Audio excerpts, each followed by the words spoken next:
Hey yo yo yo, salut les turfeuses, salut les turfeurs, bienvenue pour un nouveau pronostic de Benoît Requin. Ok, place au pronostic du quintet du mercredi 9 novembre, direction Nantes pour la 13e étape du Grand National du trot attelé, 3000 mètres, 16 partants, réunion 1, course 2, indice de confiance, 3 sur 5.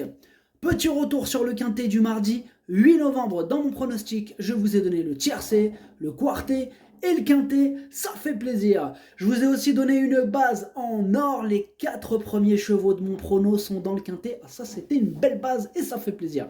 Pour les VIP aussi, on a des petits tickets sympathiques qui sont passés ce mardi. Ça fait plaisir. Petit rappel, donc je continue bien sûr à donner mon prono en 8 parce que comme il y en a qui arrivent sur la chaîne qui sont nouveaux, donc ils sont pas censés être au courant. Donc voilà, je le rappelle brièvement. Je vous rappelle donc que je continue à donner mon prono en 8, mais le 8e, je le donne à l'oral. Donc le 8e, je le donne à l'oral. N'hésitez pas à mettre un pouce bleu si la vidéo vous a plu, vous aidez ainsi grandement la chaîne. Ok, c'est parti, on commence le pronostic et on commence avec le numéro 1, Fabulous Dream. Et on écoute l'entraîneur Mathieu Abrivard. Fabulous, alors concernant Fabulous Dream, une petite douleur au dos le gênait notamment au moment du départ. Il a été soigné et semble désormais plus à l'aise. Mercredi, il aura l'avantage de s'élancer au premier échelon. Le lot est bien composé et Goéland Dauphin, Fréja Dupont, Fairplay Durzi et Coach Le 6 seront difficiles à devancer, mais il peut se placer s'il se montre sage et appliqué. Bon, alors on l'aura bien compris, le seul avantage qu'il a, c'est de partir au premier échelon. Alors voilà, c'est le moins riche de la course. À première vue, bon, voilà, il y en a d'autres qui sont un petit peu au-dessus de lui en termes de. Et à la rigueur, même si on passe, voilà, à la rigueur, on va dire qu'il a de la qualité, ok, mais son problème, c'est quand même que c'est un spécialiste de la disqualification. Il n'est pas très régulier, quoi. Donc, ouais, on peut pas dire qu'il brille par sa régularité, ce numéro 1. Donc voilà, si déjà il reste au trot, après, il va falloir qu'il compte sur un bon parcours, parce que il y a du monde et du beau monde qui ils vont pas le laisser passer comme ça. Donc voilà, il a deux choses, lui. Il a du beau monde devant lui et son problème d'irrégularité. Donc il faut beaucoup de paramètres pour qu'il puisse être à l'arrivée, ce numéro 1. Ou en tout cas, je ne l'ai pas retenu, c'est mon deuxième cheval de complément en cas de non partant. Adlas, Derchof, Blassa, les non partants, Walchen et Feum, Andako. On passe au numéro 2, Éclair Gold, et on écoute Sylvain Roger. Éclair Gold vient de très bien se comporter à plusieurs reprises. Ici, il revient à la volte. Il faut toujours faire attention dans les premiers mètres. Il affiche un bon niveau de forme. Par contre, l'opposition est très sérieuse. Je vais lui laisser les faire.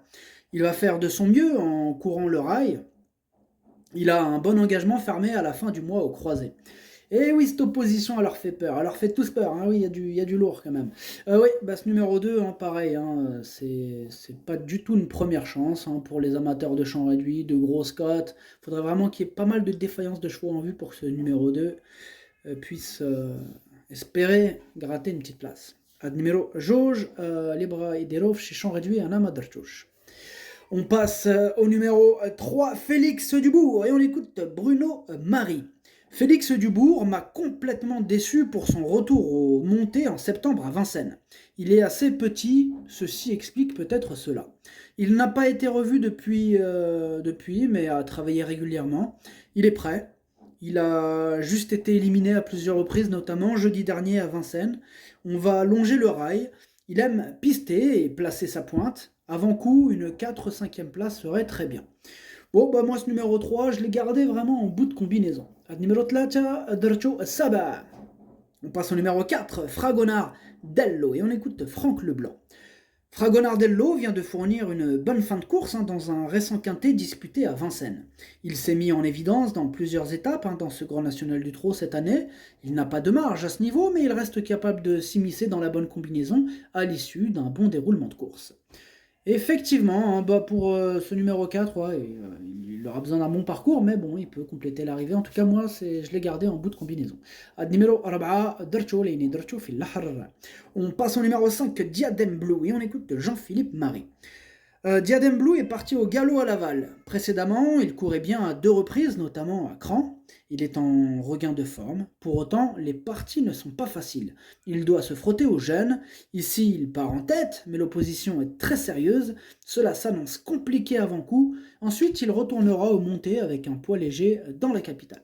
Bon, moi, ce numéro 5, je ne l'ai pas retenu. À numéro 5, Madarchosh. On passe au numéro 6, Eliska Berry, et on écoute Pascal Montulé. Jeudi dernier, Eliska Berry n'a pas pris dur. Ce n'est pas une grande grande débouleuse. Ensuite, elle s'est retrouvée trop loin dans le parcours pour revenir. Elle court proprement. Elle est bien rentrée et affiche de la souplesse. La changée de Vincennes va lui faire du bien. Elle est bien engagée en tête. Elle est compétitive pour une petite place. Bon, moi, ce numéro 6, c'est mon regret, c'est mon cheval de complément en cas de non partant. Donc attention, possible cassage en vue pour un fin de combinaison. Donc elle a sa place dans un champ réduit.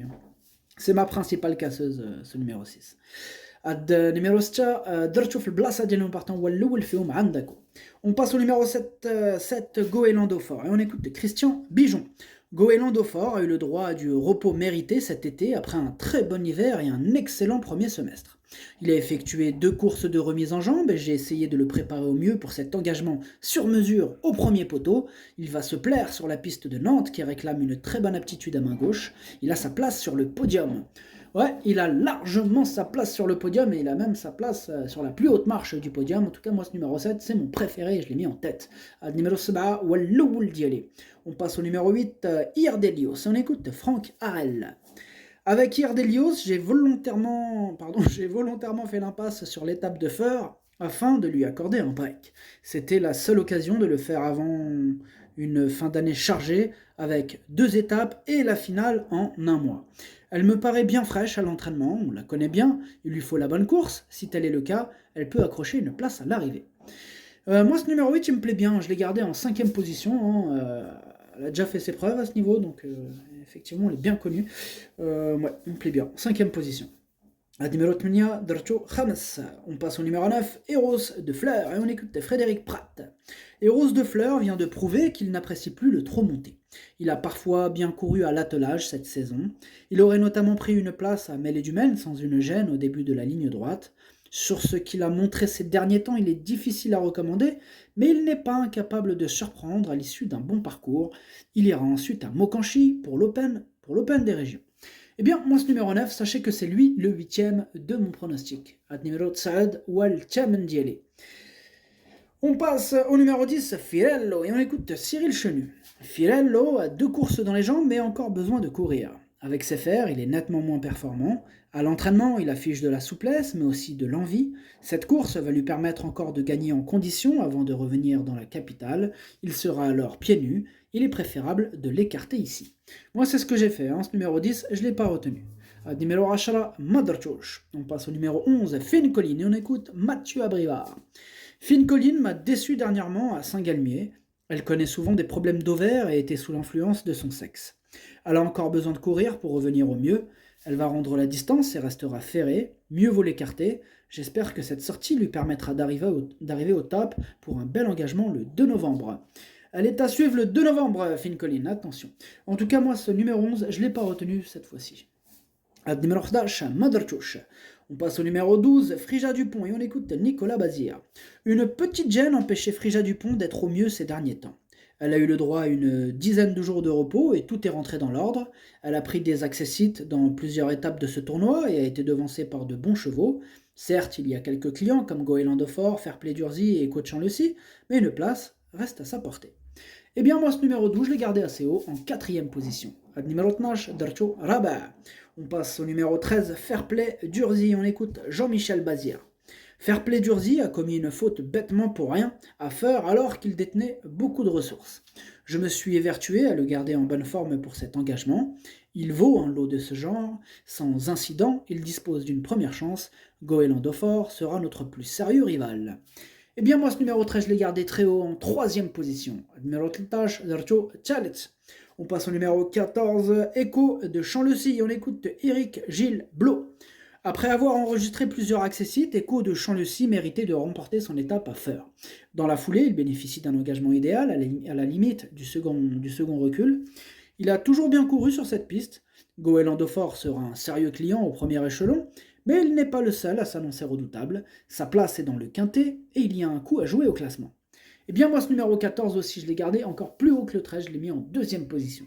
Ad numéro 14, Darcho Tchane. On passe au numéro 15, Feido 7 et on écoute Jean-Michel Bazir.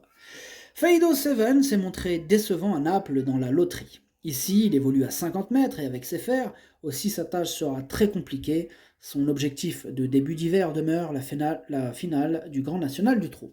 Bien ce numéro 15, je l'ai écarté. Numéro 15, Motherchosh. On passe au numéro 16, Hookerberry. On écoute Jean-Michel Bazir encore une fois. Avec Hookerberry, j'ai opté pour cette course plutôt que de courir le prix Marcel Laurent le lendemain. Il est resté en bonne forme. Ici, à 50 mètres, c'est une mission vraiment très difficile. Il ira ensuite sur le prix de Bretagne. Il est préférable de le revoir.